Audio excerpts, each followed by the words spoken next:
Amos chapitre 7. Ceci est la vision que m'a envoyée le Seigneur Dieu.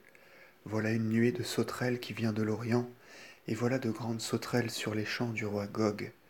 Et quand elles eurent achevé de dévorer l'herbe de la terre, je dis Seigneur, Seigneur, soyez miséricordieux, qui relèvera Jacob, car il est réduit à rien.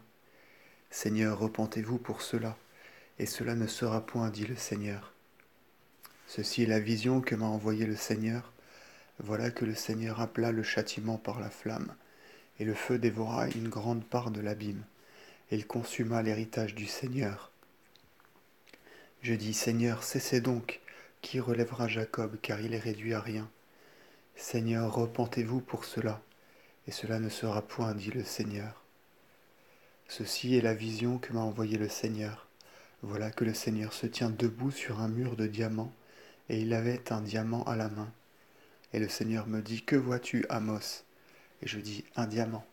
Et le Seigneur me dit, voilà que je mets un diamant sur un diamant entre moi et mon peuple d'Israël.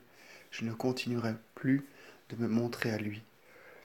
Mais les autels de la division seront effacés, et les fêtes d'Israël seront délaissées, et je me lèverai avec le glaive contre la maison de Jéroboam. Or Amasias, prêtre de Béthel, envoya au roi d'Israël Jéroboam, disant, Amos fait des complots contre toi au milieu de la maison d'Israël. La terre ne pourrait pas souffrir toutes ces paroles. Car voilà ce que dit Amos. Jéroboam périra par le glaive, et Israël sera emmené captif hors de sa terre.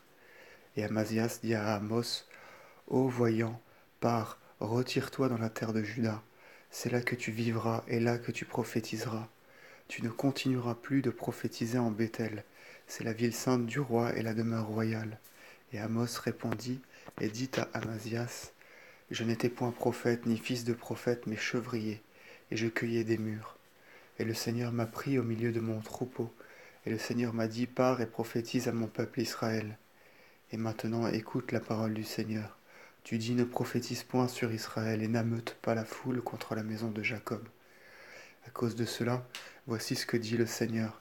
Ta femme se prostituera dans la ville, et tes fils et tes filles périront par le glaive, et tes champs seront partagés au cordeau, et tu mourras en une terre impure, et Israël sera emmené captif hors de sa terre.